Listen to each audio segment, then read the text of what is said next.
teman-temannya siap minta maaf meskipun tak salah. Angkat tangan kanan, angkat tangan kanan. Senyummu yang lembut dan tulus. Assalamualaikum warahmatullahi wabarakatuh. Waalaikumsalam warahmatullahi wabarakatuh wa maghfiratuh. Alhamdulillahilladzi arsala rasula bil huda wa dinil haqq yuzhirahu ala dini kulli. Asyhadu an la ilaha illallah wa asyhadu anna muhammadar rasulullah. Segala puji bagi Allah yang telah memberikan kita nikmat yang banyak. Salawat beriding salam kita sampaikan suri tauladan kita, yaitu Nabi Muhammad SAW. Allahumma sholli ala sayyidina Muhammad wa ala sayyidina Muhammad. Assalamu alayka ya Rasulullah.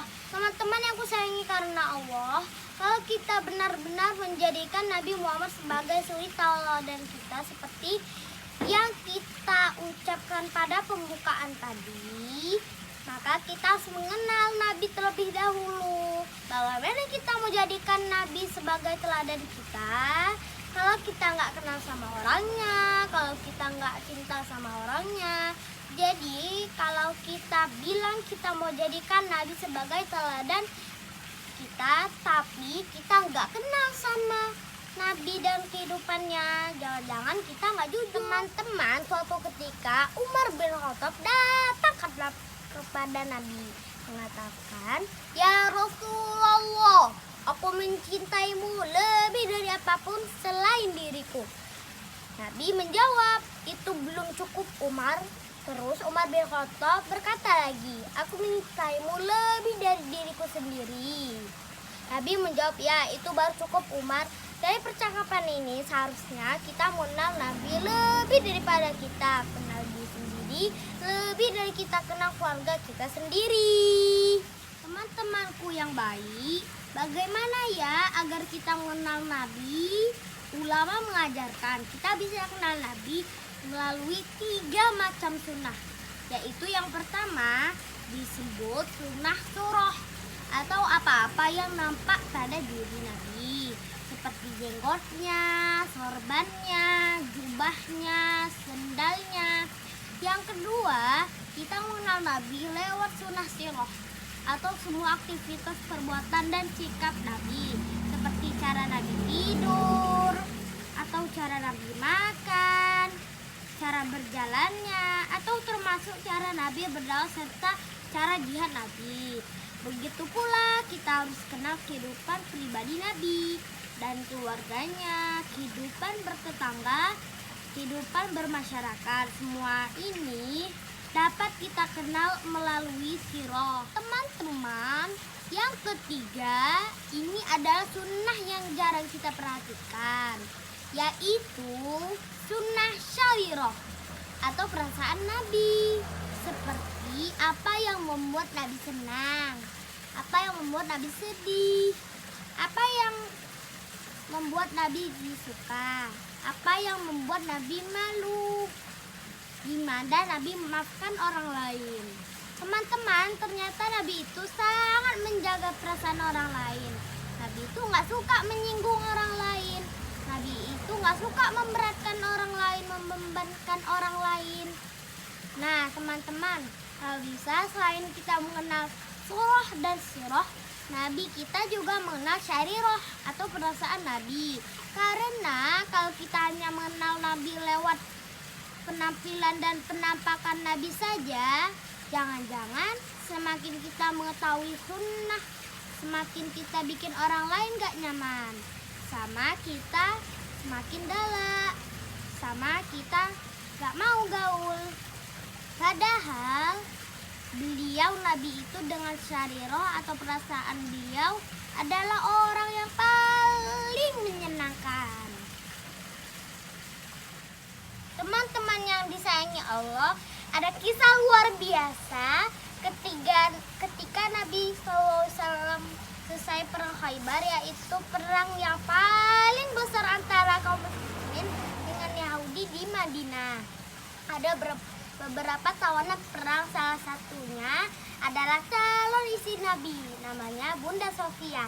Bunda Sofia ini sebatang kara. Saudaranya meninggal, bapaknya meninggal di perang Khaybar. Pamannya terbunuh, keluarga besarnya banyak yang terbunuh pada perang Khaybar. Hanya Bunda Sofia yang kini hidup sendiri. Bunda Sofia pada waktu itu tidak mau melihat Nabi. Dia masih marah waktu itu. Kalau bikin status, Bunda Sofia bilang gini, Muhammad adalah orang yang paling aku benci. Hashtag marah banget. Gimana Bunda Sofia nggak benci? Ayah, saudara, suami, paman, semua terbunuh di perang Khaybar. Ngelihat Nabi aja Bunda Sofia nggak mau, apalagi nge-follow-nya. Setiap Nabi request menjadi teman, pasti di blok sama Sofia. Teman-teman, Bunda Sofia lagi marah, lagi baper, sedih, sesedih-sedihnya sama Nabi. Lalu apa yang dilakukan Nabi? Nabi meminta maaf kepada Bunda Sofia. Apakah Nabi salah kepada Bunda? Tidak. Apakah Nabi zalim kepada keluarga Bunda Sofia? Tidak sama sekali. Tapi Nabi meminta maaf dan menjelaskan. Nabi berkata, ya Sofia, maafkan aku atas kematian saudaramu, ayahmu, pamanmu, dan keluarga besarmu. Aku udah kasih kesempatan buat damai pada ayahmu, tapi beliau menolak. Bahkan beliau menyerang kami, bahkan zalim kepada kaum muslim, dan seterusnya. Nabi menjelaskan terus meminta maaf. Nabi menjelaskan meminta maaf, menjelaskan lagi, minta maaf lagi, terus menerus seperti itu. Sampai akhirnya Bunda Sofia mau melihat Nabi. Bunda Sofia memaafkan Nabi. Teman-teman, begitulah luar biasa Nabi Muhammad. Bukan hanya bilang maaf ya, terus ngeloyor pergi. Tapi sampai Bunda Sofia yang tadinya benci banget, sampai senang banget. Yang tadinya bete jadi happy. Yang tadinya haters jadi followers. Bahkan jadi fans berat, jadi suka, jadi sayang. Padahal namanya adu fisik pasti ada korban. Bagaimana lagi? Nabi udah toleran banget. Tapi kaum Yahudi nggak menerima, maka terjadilah perang. Teman-teman, Nabi itu dalam kondisi nggak bersalah. Nabi nggak zalim. Nabi itu nggak curang sama hak orang lain. Tapi Nabi masih mau datang kepada Bunda Sofia untuk meminta maaf. Dan meminta maafnya lama sekali. Berjam-jam dalam riwayat Nabi, berulang-ulang menjelaskannya. Sampai akhirnya hati Bunda Sofia luluh. Bukan karena Nabi kece, tapi karena Allahnya yang luar biasa. Teman-teman, itulah cara Nabi agar tidak ada perasaan sombong dengan meminta maaf. Meminta maaf itu nggak gampang loh. Makanya balasan pahalanya besar di sisi Allah. Teman-teman, ada kaidah ulama fikih.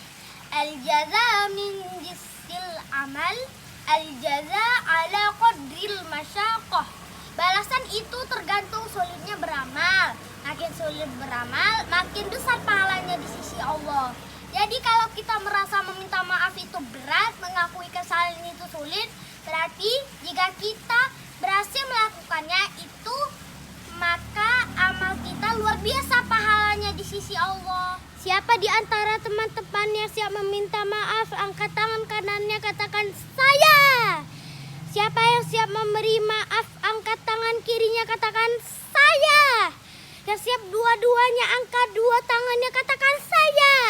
Demikian dari saya, ikan hiu makan tomat. Sekian dulu, semoga bermanfaat. Kalau ada sumur di ladang, izin dahulu baru kita mandi.